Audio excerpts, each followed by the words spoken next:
Hello everybody. If you want to read all the story's content in full, please go to www.steveuk.blog. Thank you.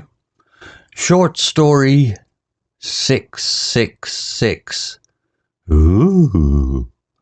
The Whispering Walls. Intermediate.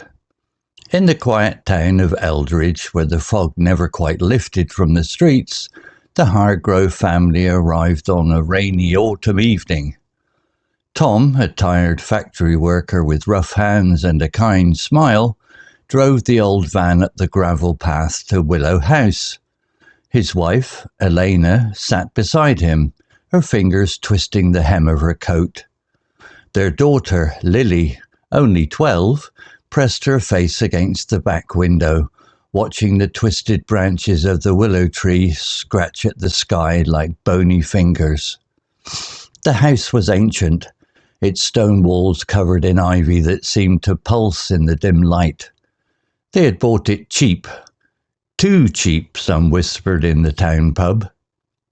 But times were hard, and the low price meant a fresh start. "It's perfect," Tom said as they unloaded boxes, his voice echoing in the empty hall. Elena nodded, though her eyes darted to the shadows in the corners. That first night, they lit candles and ate cold sandwiches on the kitchen floor. Lily giggled as she chased crumbs across the tiles, but as the clock struck midnight, a soft sound began. It was like wind through cracks, but the windows were shut tight. "Do you hear that?" Elena asked, her fork pausing mid-air. Tom shook his head. "Just the house settling, love." But Lily tilted her head, her small ears catching the murmur. It sounded like voices, far away and sad, whispering secrets from behind the walls. The next morning, sunlight filtered through grimy panes and the whispers stopped. They scrubbed and painted, turning the place into a home.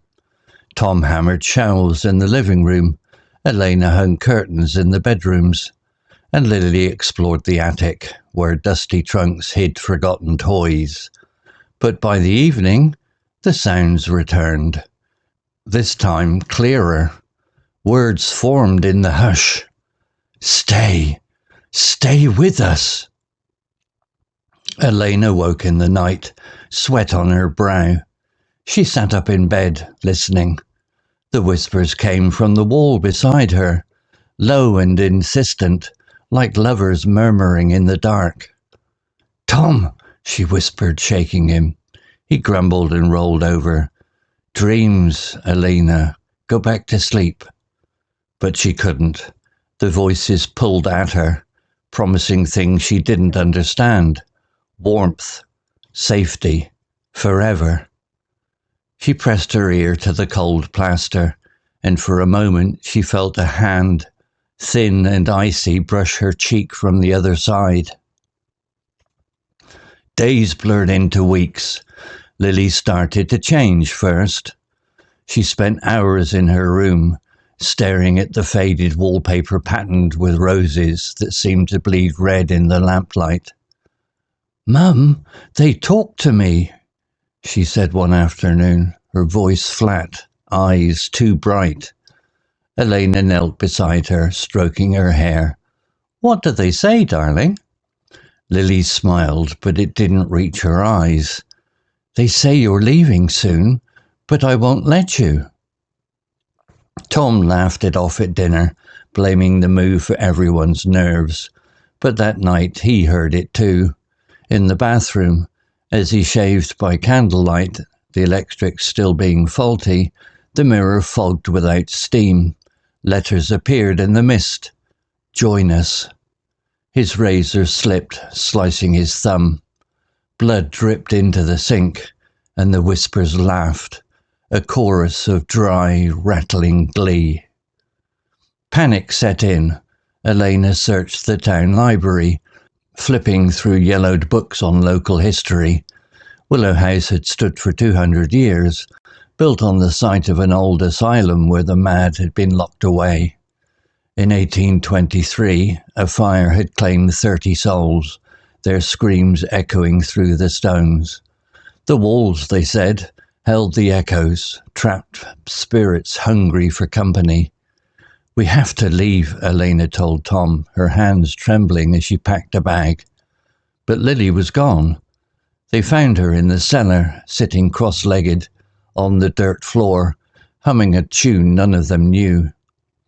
"Lily, come on," Tom said, reaching for her.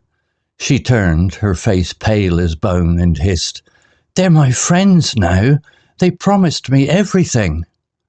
Her voice cracked, splitting into two, her own in something older, deeper, like gravel underfoot.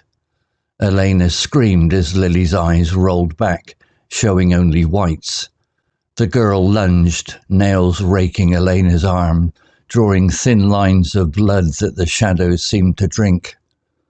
Tom grabbed Lily, pinning her arms, but she twisted like a snake, whispering words in a language long dead. The house shook then, doors slamming, floorboards groaning as if the building breathed.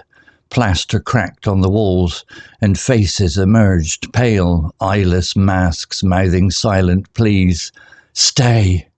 Stay!" The air grew thick, heavy with the smell of smoke and rot. They dragged Lily upstairs, locking her in her room. "We called the police," Tom gasped, dialing on his old phone, but the line was dead. Elena bandaged her arm, whispering prayers she half remembered from childhood. Hours passed.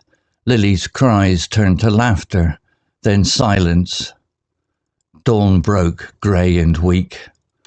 When they opened the door, Lily sat on the bed, smiling sweetly. "I'm sorry, Mum. It was just a game." Relief flooded them. They hugged her tight, tears mixing. But as Tom turned to fetch breakfast, Lily's hand slipped into her pocket. She pulled out a shard of glass from the attic trunk, sharp and glinting. The whispers urged her on, 1,000 voices in her head. "Keep them, forever." Elena saw the glint too late. Lily plunged the glass into Tom's back, once, twice, with a child's clumsy strength. He crumpled, gurgling, blood pooling like spilled ink. Elena lunged, but Lily was faster now, possessed by something ancient and vile. The shard sliced across Elena's throat, hot pain blooming as she felt beside her husband. Lily stood over them, chest heaving, the voices singing in triumph. The walls pulsed, absorbing the fresh screams into their endless hunger. She dropped the glass, stepping over the bodies, and walked to the window. Outside, the willow tree swayed, branches like welcoming arms. That evening, the townsfolk noticed the van still parked, lights flickering inside. No one answered the door. Days later, when the police broke in, they found the house empty. Dust covered the furniture as if no one had lived there for years. In Lily's room, the wallpaper hung in strips, revealing names carved deep into the plaster. Dozens of them, old and new. At the bottom, fresh and wet with blood, Lily Hargrove. The whispers waited, patient as stone, for the next family to hear their call. Vocabulary notes. Pulse, verb, to move or beat with a strong, regular rhythm, like a heartbeat, often used to describe something alive or throbbing. Example, the house was ancient, its stone walls covered with ivy that seemed to pulse in the dim light. Similar words, throb, to beat or pulsate strongly, often with pain. Example, the wound began to throb after the accident. Beat, to strike rhythmically, like a heart. Example, her heart beat faster as the storm approached. Surge, to rise or flow suddenly and strongly. Example, energy surged through the crowd during the concert. Murmur, noun. A low, continuous sound like a soft whisper or gentle complaint. It can suggest something indistinct or secretive. Example: it was like wind through cracks, but the windows were shut tight. But Lily tilted her head, her small ears catching the murmur. It sounded like voices, far away and sad, whispering secrets from behind the walls. Similar words. Whisper, a very soft-spoken sound, almost inaudible. Example: she spoke in a whisper so no one else could hear. Mumble, to speak quietly and unclearly, often indistinctly. Example: he mumbled his apology under his breath. Hum, a low, steady buzzing sound. Example: the machine made a soft hum in the background.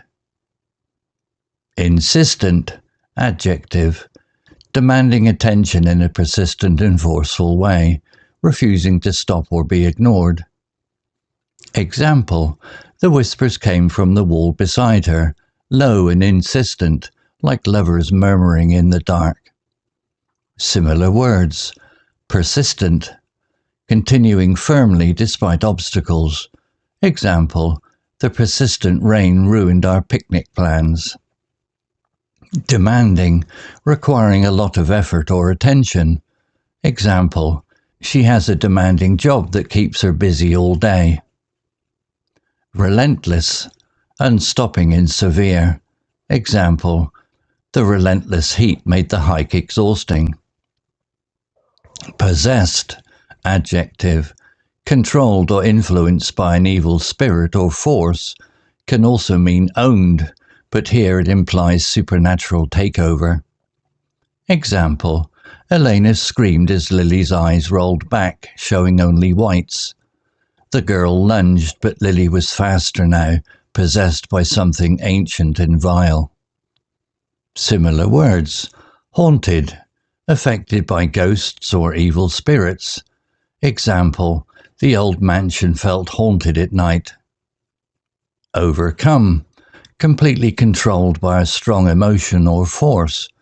Example: he was overcome by anger during the argument. Seized, suddenly taking control of. Example: fear seized her as the door creaked open.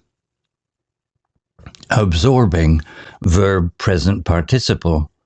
Taking in or soaking up something completely, like a sponge, often used for ideas, sounds, or substances. Example: the walls pulsed, absorbing the fresh screams into their endless hunger. Similar words. Devouring, eating or consuming greedily and completely. Example: the fire was devouring the dry wood quickly.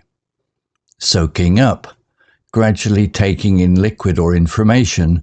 Example: the towel was soaking up the spilled water. Engulfing, completely surrounding and overwhelming. Example: the fog was engulfing the entire valley. Story written by Gemini AI. Image created by Gemini AI.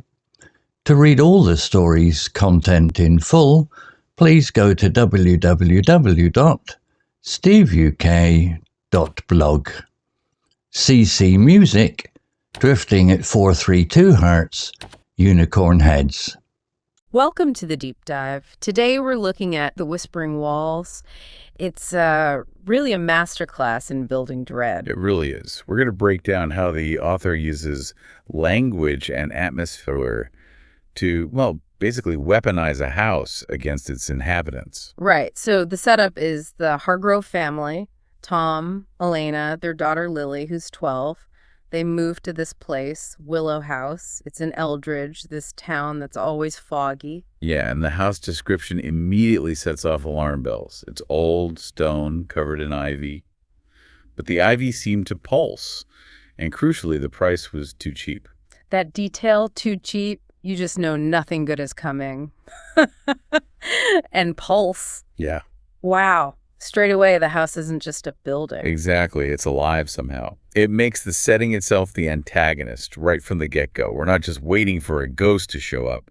The house is the threat. So how does it start? The haunting, I mean. It's subtle at first, auditory. Starts at midnight, this low, constant sound. The story calls it a murmur. A murmur. That's more unnerving than a scream, almost. Gets under your skin. Totally. And Lily, the daughter, she's the first one to really hear it properly. She says it sounds like sad voices far away, even though, the windows are all shut. Isolating the child first. Classic horror move, but effective. Makes the parents doubt, maybe. Initially, yeah. But the sound escalates. It becomes insistent. That's the word used. The murmurs start forming actual words. Okay, what words? Stay. Stay with us. Oh.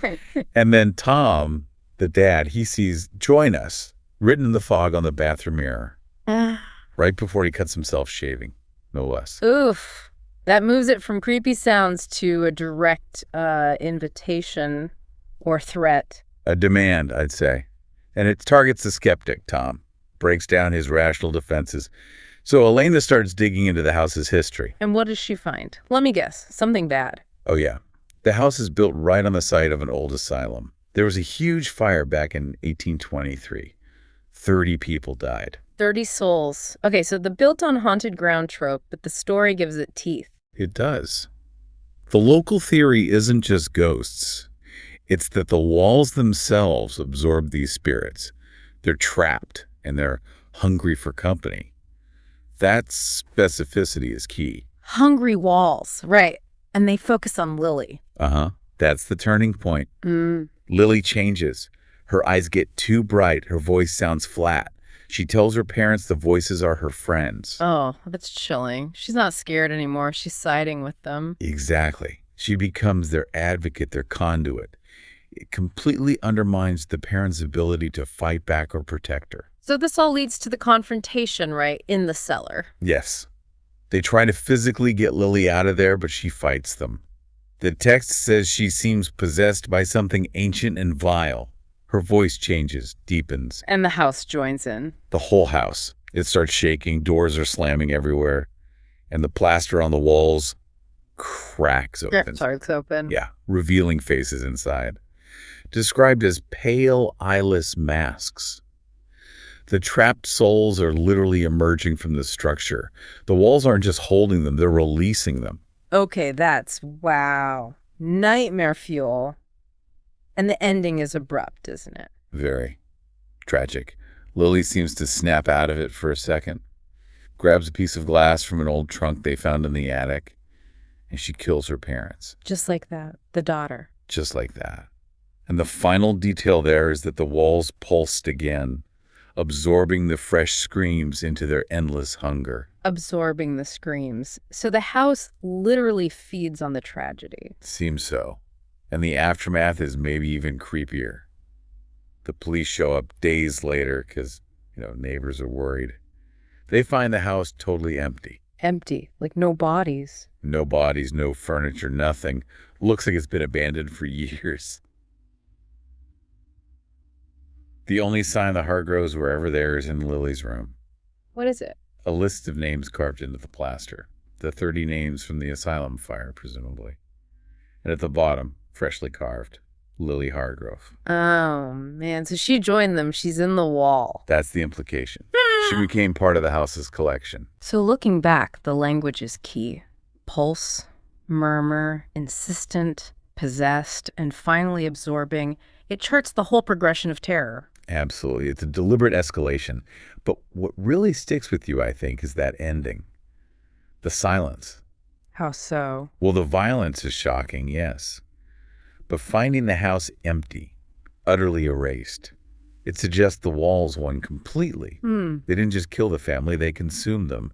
That silence feels heavier somehow, more permanent. Like the hunger is satisfied for now, but the walls are still there waiting. Exactly. Patient. That lingering sense of quiet, patient hunger is perhaps the most chilling takeaway. Who's next?